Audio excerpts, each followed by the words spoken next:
నమస్తే ఫ్రెండ్స్, నేను మీ Surya Sunil. Welcome to our channel. ఈ వీడియోలో మనం శ్రీ విశ్వవసు నామ సంవత్సర 2025-2026 కర్కాటక రాశి ఉగాది రాశి ఫలితాల గురించి తెలుసుకుందాం.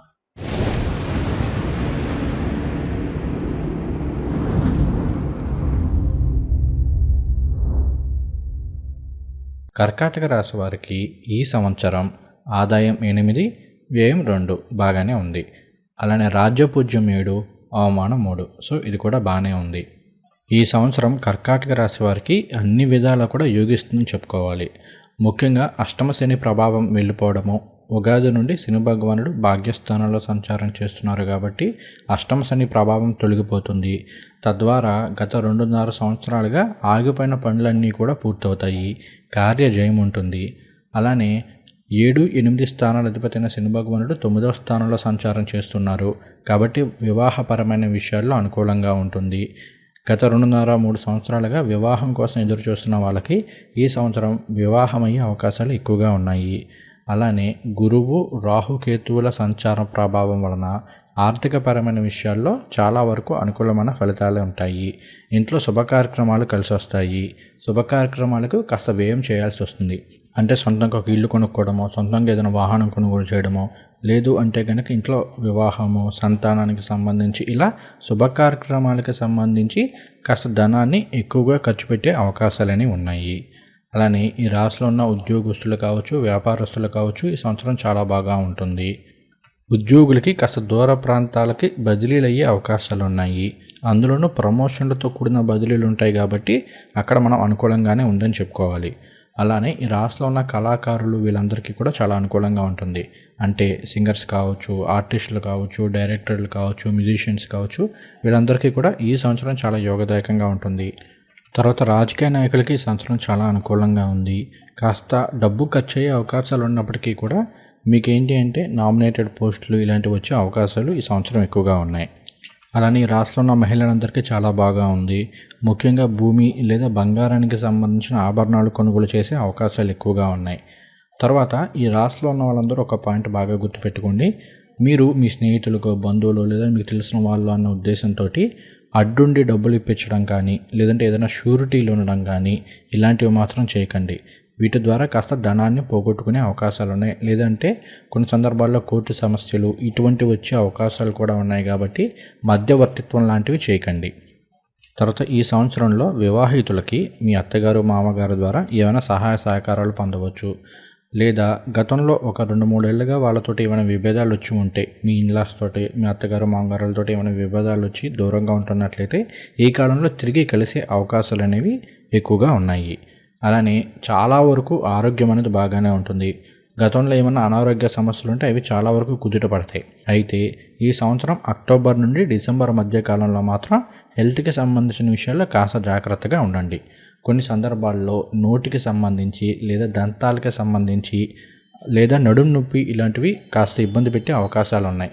అలానే అలర్జీస్ కానీ, ముఖ్యంగా ఆటో ఇమ్యూన్ డిసార్డర్స్ ఇలాంటివి వచ్చే అవకాశాలు ఉన్నాయి. ఇవి ఏవి కూడా పెద్ద సీరియస్ అవ్వవు.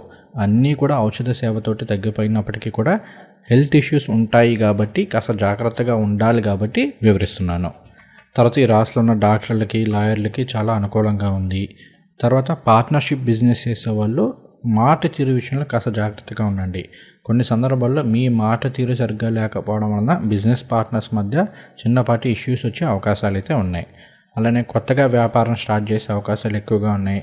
నూతన వ్యాపారాలు ప్రారంభిస్తున్నప్పుడు పూర్తిగా మీ ఆలోచన మీద మాత్రమే కాకుండా కాస్త ఇంట్లో పెద్దవాళ్ళ యొక్క సలహా తీసుకొని అప్పుడు స్టార్ట్ చేయడం అనేది చేయండి. తద్వారా అధిక లాభాలు పొందే అవకాశాలు ఉన్నాయి. తర్వాత ఈ రాశిలో ఉన్న రైతులకి చాలా బాగుంటుంది. 2 పంటలు కూడా లాభదాయకంగా ఉంటాయి. అలానే పుణ్యక్షేత్రాల సందర్శనం ఉంటుంది. అలానే ఇంకొకటి ఏంటి అంటే దైవ కార్యక్రమాలకి కాస్త దానాన్ని ఎక్కువగా ఖర్చు పెట్టచ్చు. అయితే ఇక్కడ డబ్బులు ఖర్చు అయినప్పటికీ కూడా మీకు మంచి పేరు వస్తుంది. ఆ కుర్రోడు పలానా చేశాడు, లేదంటే ఆ పలానా పర్సన్ బాగా చేశారు అన్న పేరు అయితే వస్తుంది. ఆ సొసైటీలో మీకు మంచి రికగ్నైజేషన్ అనేది ఈ కాలంలో లభిస్తుంది. ఇక ఇప్పుడు మనం సహజంగా ఉగాది రాశి ఫలితాలు, సంవత్సర ఫలాలు అంటే 4 పెద్ద గ్రహాల గోచారాన్ని ఆధారంగా చేసుకుని చెప్తుంటాం. అందులో మొట్టమొదటిది గురువు గారు, తర్వాత శని భగవానుడు, తర్వాత రాహుకేతువులు. ఈ ఈ సంవత్సరం ఈ 4 గ్రహాలు కూడా రాశి మార్పు చెందుతున్నాయి. సో ఈ గ్రహాల గోచారం అనేది ఎలా ఉంటుంది అనేది కాస్త ఇన్ డీటెయిల్గా ఇప్పుడు తెలుసుకుందాం. ముందుగా గురువు గారి యొక్క గోచారం. గురువు గారు కర్కాటక రాశి వారికి ఏమవుతారు? ఆయన 6, 9 స్థానాలకు అధిపతి అవుతారు. 6 అంటే శత్రు రుణ రోగ స్థానం, మన డైలీ యాక్టివిటీస్ని తెలియజేసే స్థానం, అలానే సర్వీస్ని తెలియజేసే స్థానం. 9 అంటే భాగ్యస్థానం, తండ్రి, గురువు, మంత్రము, ఆధ్యాత్మికం, విదేశీయానం, ఉన్నత విద్య, ఇవన్నీ కూడా 9వ స్థానం తెలియజేస్తుంది. ఈ 6, 9 స్థానాలకు అధిపతి అయిన గురువు గారు మే 15, 2025 వరకు కూడా లాభస్థానంలో సంచారం చేస్తూ ఉన్నారు. తామ్రమూర్తిగా సంచారం చేస్తూ ఉన్నారు. గురువుగారు ధనకారకులు, వాహనకారకులు, విద్యాకారకులు, గృహ వాహన వివాహ సంతానకారకులు. ఈయన లాభస్థానంలో సంచారం చేస్తున్నారు అంటే అన్ని విధాలా కూడా యోగదాయకంగానే ఉంటుంది. ఈయన 15 మే 2025 నుండి 18 అక్టోబర్ 2025 వరకు కూడా మిథున రాశిలో 12వ స్థానంలో వ్యయ స్థానంలో సంచారం చేస్తూ ఉన్నారు. ఇక్కడ గురువుగారు వ్యయ స్థానంలో సంచారం చేస్తున్నారని మీరేమీ భయపడాల్సిన అవసరం లేదు. ఎందుకంటే ఇక్కడ గురువుగారు మిథున రాశిలో రజితమూర్తిగా సంచారం చేయబోతున్నారు. మూర్తిత్వం బాగుంది కాబట్టి అన్ని విధాలా కూడా యోగదాయకంగానే ఉంటుంది. అలానే 6వ స్థానాధిపతి అవుతూ 12వ స్థానంలో సంచారం చేస్తూ ఉన్నారు. అది కూడా చాలా మంచి సంచారమే అవుతుంది. ఇక్కడ గురువుగారి సంచారం వలన ఏంటి అంటే ఇంట్లో శుభ వ్యయం ఉంటుంది. అంటే శుభ కార్యక్రమాలకి ధనాన్ని ఎక్కువగా ఖర్చు పెడతారని ఇంతకుముందు చెప్పడానికి గల కారణం ఇదే. అంటే ఇంట్లో వివాహానికి సంబంధించో, లేదు అంటే కనుక సంతానానికి సంబంధించో, లేదు అంటే సొంతంగా ఏదైనా ఇల్లు కొనడమో, వాహనం కొనుగోలు చేయడమో, ఇలా ఇంట్లో ఏదో ఒక విధంగా శుభ కార్యక్రమాలకి కాస్త ధనాన్ని ఎక్కువగా ఖర్చు పెట్టే అవకాశాలు ఉన్నాయి. అలానే ఆధ్యాత్మికంగా కూడా డబ్బులు ఎక్కువగా ఖర్చు పెడతారు అని చెప్పడానికి గల కారణం ఇదే. 9వ స్థానాధిపతి 12వ స్థానంలో ఉన్నారు కాబట్టి కాస్త స్పిరిచువల్గా కూడా డబ్బులు ఖర్చు పెట్టే అవకాశాలు ఉన్నాయి. తర్వాత 6, 9 స్థానాల అధిపతి అయిన గురువు గారు 12వ స్థానంలో సంచారం చేస్తున్నారు కాబట్టి అటు చదువుకు సంబంధించి కావచ్చు, లేదా ఉద్యోగానికి సంబంధించి కావచ్చు, మనం పుట్టిన ప్రదేశం నుండి దూర ప్రాంతాలకు వెళ్ళడమనో, హాస్టల్లో ఉండి చదువుకోవడమనో, లేదంటే విదేశాలకు వెళ్ళే అవకాశాలు అనేవి ఈ కాలంలో ఎక్కువగా ఉన్నాయి. అది ఉద్యోగరీత్యా కావచ్చు, చదువు రీత్యా కావచ్చు, కాస్త విదేశాలు, దూర ప్రాంతాలకు వెళ్ళే అవకాశాలు అయితే ఈ సంవత్సరం ఎక్కువగా గోచరిస్తున్నాయి. అలానే 12వ స్థానం అనేది సబ్కాన్షియస్ మైండ్, వీటిని తెలియజేస్తుంది. కాబట్టి ఏంటి అంటే విద్యార్థుల్లో ముఖ్యంగా పిహెచ్డి చదివే వాళ్ళకి, వీళ్ళకి చాలా అనుకూలంగా ఉంటుంది. అలానే కాంపిటేటివ్ ఎగ్జామ్స్కి ప్రిపేర్ అవుతున్న వాళ్ళకి కూడా ఈ సంవత్సరం అనుకూలంగా ఉంటుంది. అలానే ఇంకొక ఇంట్రెస్టింగ్ పాయింట్ ఏంటి అంటే కర్కాటక రాశిలో గత 3.5-4 సంవత్సరాల నుండి ఈ ఇన్సోమ్నియా అంటే నిద్రలేమి సమస్యలతో బాధపడుతున్న వాళ్ళకి ఈ సంవత్సరం దాని నుండి కాస్త రిలీఫ్ వచ్చే అవకాశాలు ఉన్నాయి. అంటే రాత్రుల పూట కాస్త ప్రశాంతంగా నిద్రపోగలిగిన వాతావరణం కావచ్చు, అలాంటి మానసిక స్థితి కానీ ఉంటుంది. ఎందుకంటే ఎంత చేసినా, ఎంత కష్టపడినా సరైన నిద్ర లేనప్పుడు ఏదో ఒక వెలితిగానే ఉంటుంది. సో ఈ సంవత్సరం కర్కాటక రాశి వారికి ఈ సమస్య నుండి బయటపడే అవకాశాలు ఎక్కువగా ఉన్నాయి. తర్వాత కర్కాటక రాశి వారు గురువు గారి యొక్క సంచారం వలన ఏంటి అంటే మిథున రాశిలో సంచారం చేస్తూ, అంటే 12వ స్థానంలో సంచారం చేస్తూ ఆయన 5వ దృష్టితోటి తులారాశిని చూస్తుంటారు. కర్కాటక రాశి వారికి అది 4వ స్థానం అవుతుంది. 4 అంటే గృహస్థానం, వాహన స్థానం. కాబట్టి మరలా ఇంకొకసారి చెప్తున్నాను, ఈ సంవత్సరం కర్కాటక రాశి వారిలో సొంతంగా స్థలమో, వాహనమో ఇలాంటి కొనుగోలు చేసే అవకాశాలు అనేవి ఎక్కువగా ఉన్నాయి. తర్వాత 18 అక్టోబర్ 2025 నుండి గురువు గారు అతిచారం వలన కర్కాటక రాశి మీ రాశిలోకే ప్రవేశం చేస్తారు. ఈ రాశిలో ఆయన 5 డిసెంబర్ 2025 వరకు కూడా ఉంటారు. ఈ కాలంలో అక్కడ గురువు గారు తామ్రమూర్తిగా సంచారం చేస్తూ ఉన్నారు. కాకపోతే జన్మరాశిలో సంచారం చేయడము, ఉచ్చస్థితిలో సంచారం చేయడం అనేది అన్ని విధాలా కూడా యోగిస్తుంది. సంతాన భాగ్యం ఉంటుంది, మంచి క్రియేటివ్ స్కిల్స్ అనేవి పెరుగుతాయి, మంచి జ్ఞానం వస్తుంది, జీవితంలో ఎలా సక్సెస్ అవ్వాలి, ఏం చేయాలనే దానికి సంబంధించి మీకు క్లారిటీ వస్తుంది. అన్ని విధాలు అనుకూలంగానే ఉంటుంది. తర్వాత ఆయన 5 డిసెంబర్ 2025 నుండి వక్రించి మరలా మిథున రాశిలోకి ప్రవేశం చేస్తారు. ఇక్కడ సువర్ణమూర్తిగా సంచారం చేయబోతున్నారు. కాబట్టి ఈ సంవత్సరం అంతా కూడా కర్కాటక రాశి వారికి గురుబలం బాగుంది అని చెప్పుకోవాలి. తర్వాత శని భగవానుడి యొక్క సంచారం. ఈయన మీకు 7, 8 స్థానాలకి అధిపతి అవుతారు. 7 అంటే కళత్ర స్థానం, అంటే జీవిత భాగస్వామిని, అలానే వ్యాపార భాగస్వామిని తెలియజేస్తుంది. మన సామాజిక సంబంధాలు, వీటి గురించి తెలియజేసే స్థానం. 8 అంటే ఆకస్మిక విషయాలు, ఆయుష్, వీటిని తెలియజేసే స్థానం. ఈ 7, 8 స్థానాలకు అధిపతి అయిన శని భగవానుడు మార్చి 30, 2025 నుండి కూడా మీనరాశిలో 9వ స్థానంలో సంచారం చేయబోతూ ఉన్నారు. మార్చి 30, 2025 తోటి కర్కాటక రాశి వారికి అష్టమ శని ప్రభావం అనేది పూర్తవుతుంది. కాబట్టి అన్ని విధాలా కూడా యోగిస్తుంది.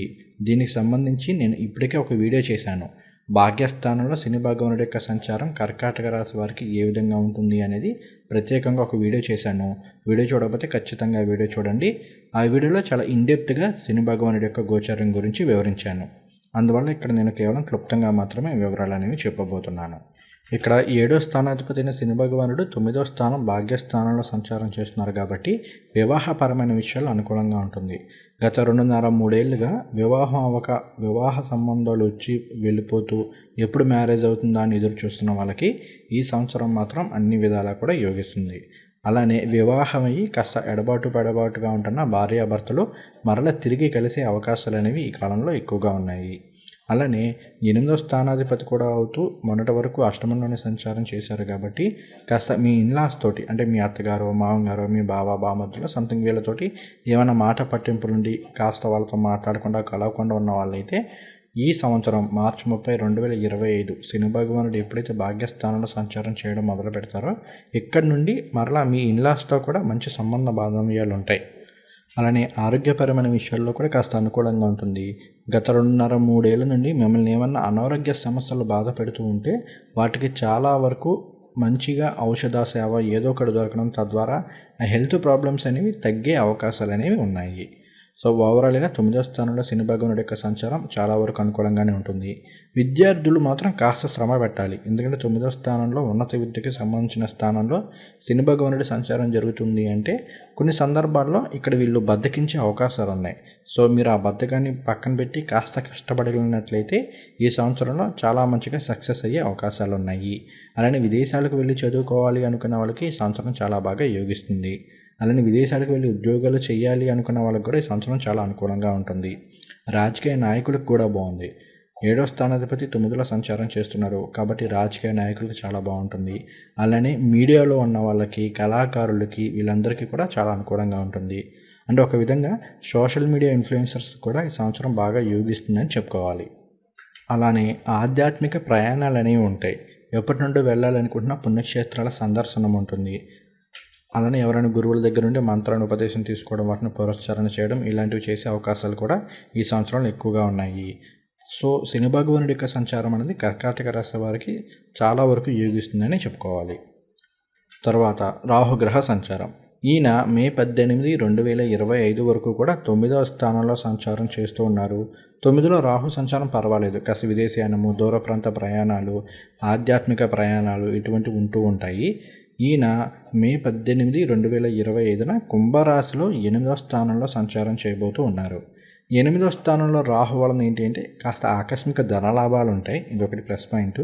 అట్ ద సేమ్ టైం ఆకస్మిక ఖర్చులు కూడా ఉంటాయి. సో మీరు ఎలా ఖర్చు పెడుతున్నారు, ఎందుకు ఖర్చు పెడుతున్నారు అనేది ఒకటి కాస్త జాగ్రత్తగా ఉండండి.